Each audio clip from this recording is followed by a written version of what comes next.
So those of you who have been coming a bit more frequently of late, you will have noticed that we've looked a lot at the Gospel of John of late, and Suzanne looked at it yesterday here in our service. So I'm going to read John chapter 1, a few verses from the end of the chapter. And it says this: "The next day Jesus decided to leave for Galilee, and finding Philip, he said to him, 'Follow me.' Philip, like Andrew and Peter, was from the town of Bethsaida. Philip found Nathanael and told him, 'We found the one Moses wrote about in the law, and about whom the prophets also wrote, Jesus of Nazareth, the son of Joseph.'" Expecting he's going to be excited. "Nazareth, can anything good come from there?" Don't think it's a great start for a would-be disciple or apostle. Anyway, "Come and see," said Philip. And when Jesus saw Nathanael approaching, he said of him, "Here is a true Israelite in whom there is nothing false." "How do you know me?" Nathanael asked. Jesus answered, "I saw you while you were still under the fig tree before Philip called you." Then Nathanael declared, "Rabbi," his eyes were opened, "you are the Son of God, you are the King of Kings." And Jesus said, "You believe because I told you I saw you under the fig tree. You shall see greater things than that." He then added, "I tell you the truth, you shall see heaven open and the angels of God ascending and descending on the Son of Man." Did you pick up the word that's repeated the most often in that? See, yeah, see or saw. Just as we read at the beginning, God watches over us 5 times. Here it is in John, seeing the Lord, seeing something.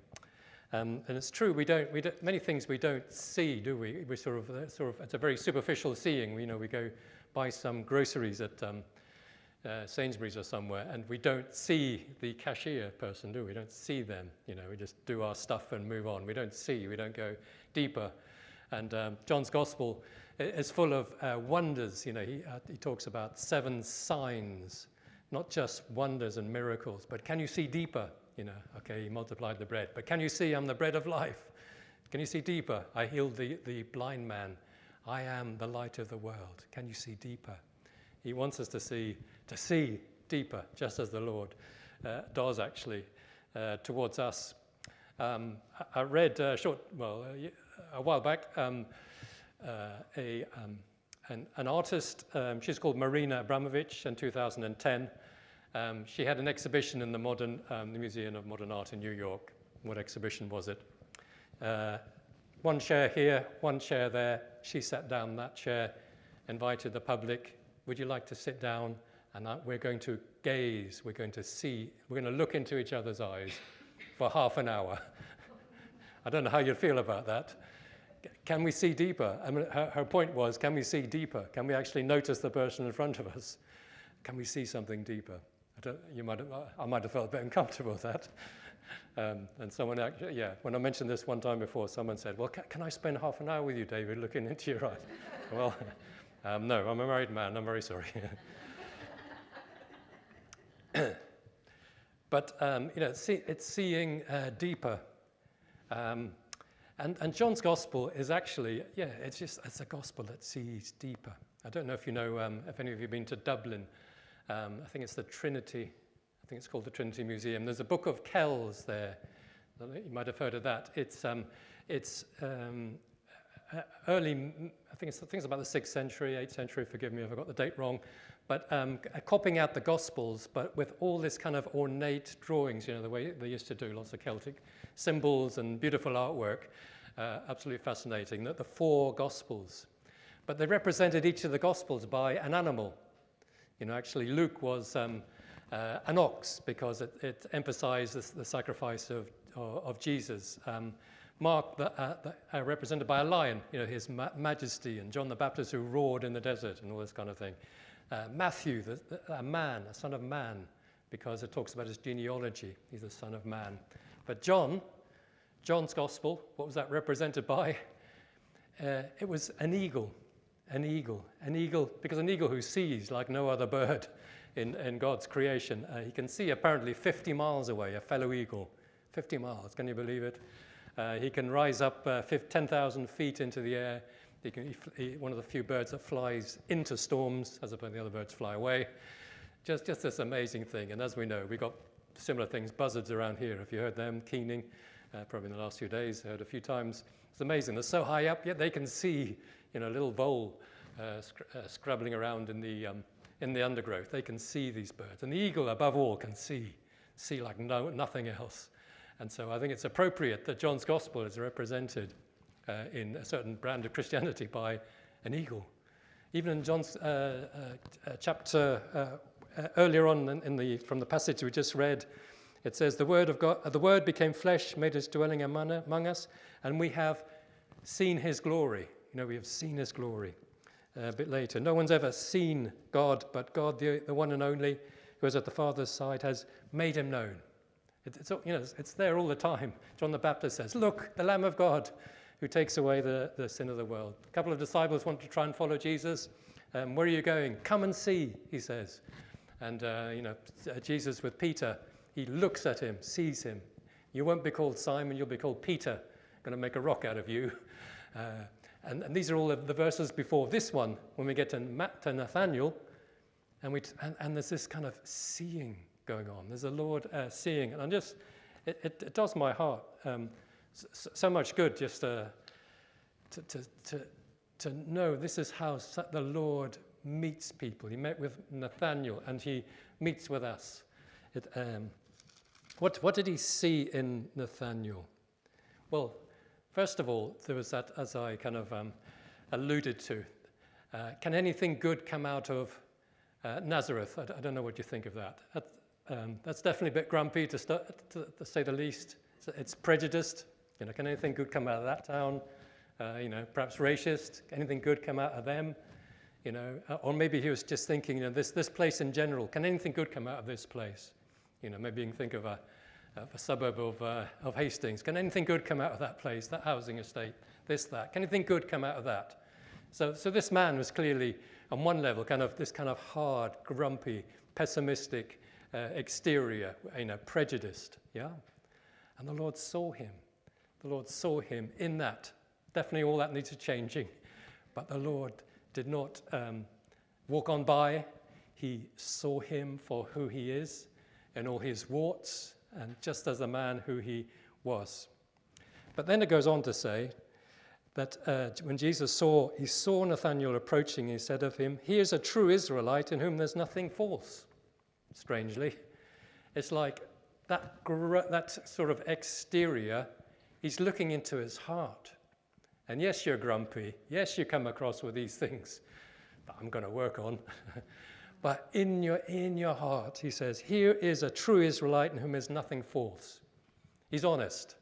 He's up front. He's going to say it like it is. There's no hypocrisy. And so the Lord sees not only his failings, his grumpiness, all the rest of it, his heart. He sees that beautiful jewel in his heart. I can see your heart. I see what's going on. Others might not. I see your heart. Isn't that wonderful to know the Lord sees your heart? Whatever we present to people outside, he sees your heart. There's something precious in there, something beautiful that he's made and put there, and a seed that's perhaps growing. So he sees our hearts too. And then it goes on to say, I saw you under the fig tree. He obviously didn't see him always out there in the fig tree. As a word of knowledge, really. I saw you under the fig tree. I saw you. So that's significant. And you look up all the commentators, they're trying to work, what was he doing under the fig tree that Jesus saw? And there's been lots of suggestions. One is certainly the people of Israel in those days studied the law. They meditated on the scriptures under a fig tree, because the fig tree represented Israel. So maybe a place of searching. Maybe you're searching. Maybe just trying to find his way, maybe thinking about the Messiah. There was lots of expectations that the Messiah would come in those days. His searching, his yearning, his desires. Maybe that's what was going on under the fig tree. But I don't know if you've seen The Chosen. Anybody seen The Chosen? They have an interesting take on Nathaniel. What was he doing in the film Nathaniel in The Chosen? They present him as like an architect. He wanted to build a synagogue, a place where some people could get closer to God. And it didn't work. I think it fell down. I've only seen the episode one, a bit hazy with the details. It either burnt or fell down. So he was upset. He wanted to do stuff for God, and he was upset. So under the fig tree, he was upset before God. He was crying out to God. And he says things like this in the film. Yeah, he said, "I did this for you. Do you see me?" is what he says. "I did this for you. Do you see me?" And he quotes Psalm 102, "Let my cry come before you. Do not hide your face from me in the day of my distress." In other words, he was bringing his pain to the Lord. And that could be true, couldn't it? Because remember Hagar? She went into the desert twice actually, and under a tree in this desert place, she cried out to the Lord, and the Lord met her, and she was able to say at the end, "I have seen the one who sees me. I have seen the one who sees my pain." And later on, again, the second time she went into the desert, and with her boy, and she just left him under a tree, thinking, "Oh, we're all going to die now. He's going to die. There's no water left." And what did the Lord say? The Lord appeared to her. "God has heard the boy crying. Lift up your eyes." And God opened her eyes, and she sees a well of water. It's like the Lord seeing her pain, and the Lord saying, "See, open your eyes. I've got something more for you." So it could be, maybe he was just in distress in that place in the fig tree. But that the Lord meets us in these places. He sees what we go through in those deep places.